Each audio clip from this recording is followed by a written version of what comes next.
There's a reason why man domesticated goats, and here we are. So Twinkle, you are so ridiculous. She is the worst helper.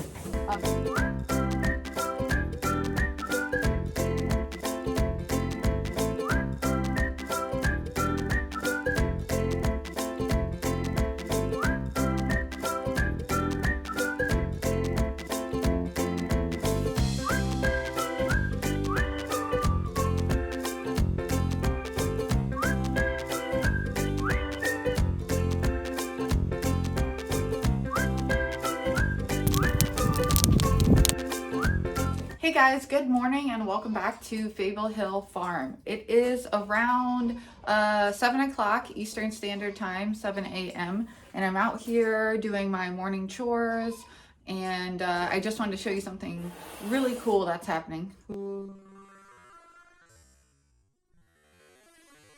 Hey, girls, I'm literally talking about you right now. Let's turn it on for the camera. No, they're cats. These are our barn cats. Let's see. We have Archie is this all black cat right here. Oh, Arch, okay. She loves to be carried around. I call her my little stuffed animal cat, and she is just an awesome mouser. And she doesn't particularly like her sister, Dex, but she's such a nice cat. It's okay. I know, she gets in your space, doesn't she? She's so annoying.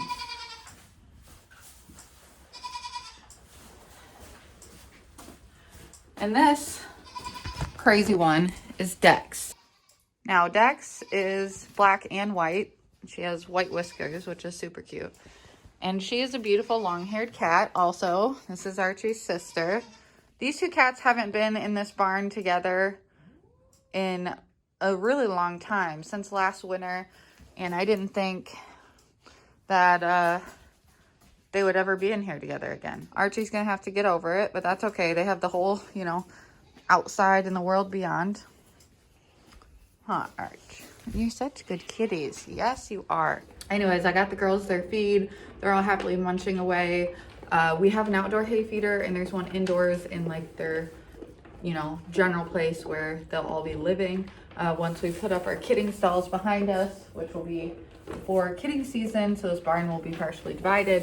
Normally I take them outside and put their hay outside. Normally I open the door and they go out into their outside, area, and they have hay out there, and they don't ever get hay inside. That was something I decided to do because of my goat mentor, my friend Stacy, who initially told me, if you have a hay feeder outside, that forces your does to go outside and eat, even when it's, cold outside or snowy. I mean, they have thick coats, and they are, they're goats. They can handle going outside. But there's times where it's not appropriate necessarily to do that, such as when it's really wet and when it's really windy or it's super, super, super cold. We have the luxury of domesticating them enough to where we can just lock them inside of a building and give them food and water, and they're perfectly happy to stay there. So this is our goat barn set up here. We got a window so they'll get some light as the sun comes up. Have Sunny and Heidi and Finkel are all eating their alfalfa black oil sunflower seeds that they get. Need to fill their mineral feeder. I need to put some hay in there. You can see Archie just came in here, this is also a big development. Archie she really likes other animals, but she is afraid. Sunny did go after her once. Son, it's all right. Archie, you're okay. You can go, Arch. You're okay, Archie. Sunny's a little afraid of her, I think, and so she did charge her once recently. Rammed her up against the barn. Thankfully, they don't have horns, and thankfully, it wasn't very hard. So that was a little surprising. Hi, Sunny. Good morning, sweet girl. Sunny isn't bred yet. She's still a little down, a little too small. She'll be bred in the spring for fall 2021 kids. And Finkel, oh, son. They're all eating the same thing, so I don't usually worry about it if they seem like they want to finish early. Sunny is a fast eater. Heidi is the fastest eater. Finkel is probably the slowest.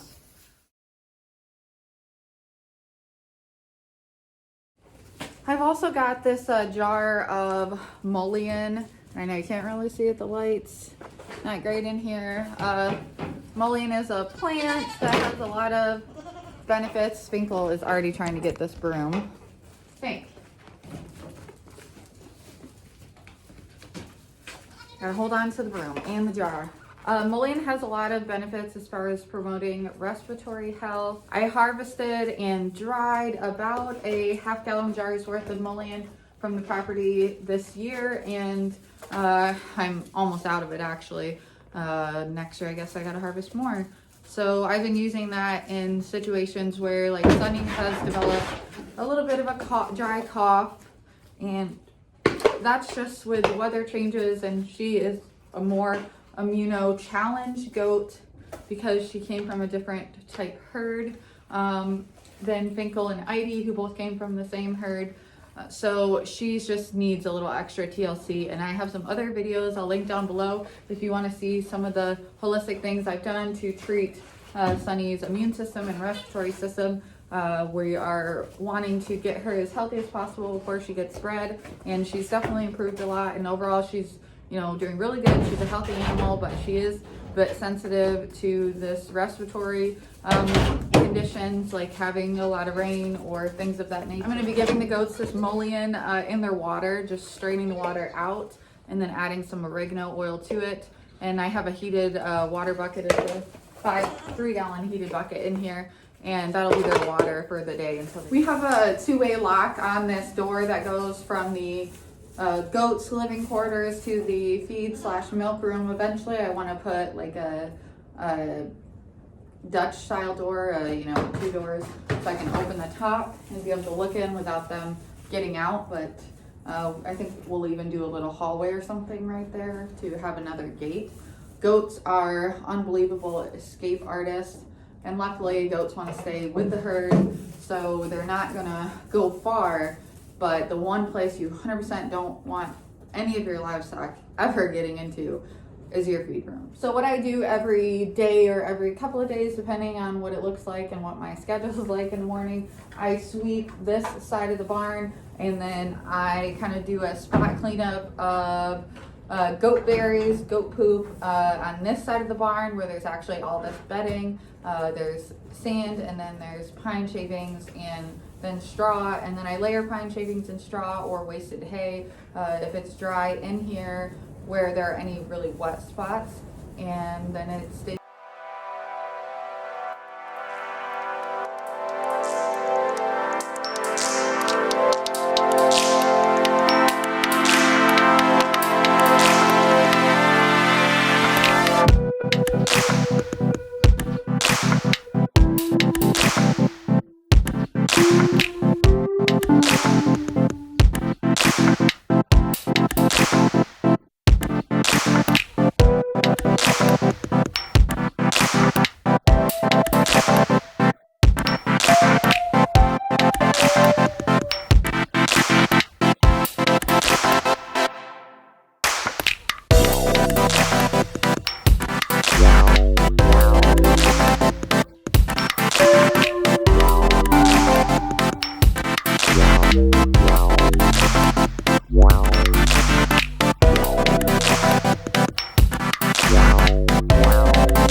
It's terrible out, as I mentioned, and also this video is plenty long enough, and I just wanted to share with you all what it looks like a morning with my goats. So have a great day or a great night, whatever it is for you.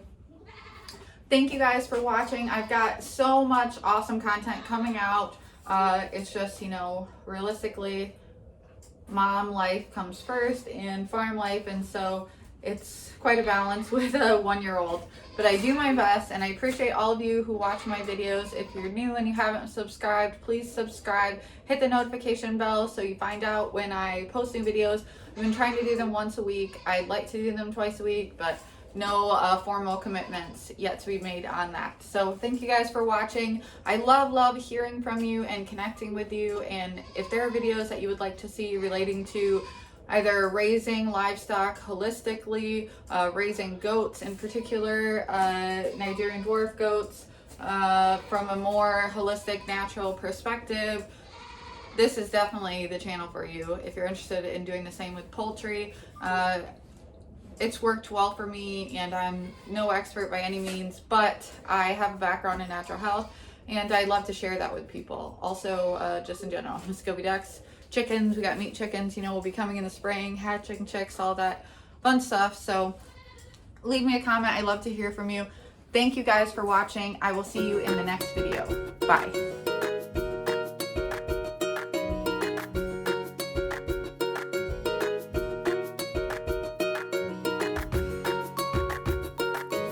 I'm not going to take you out for the rest of my chores. Weekend cat.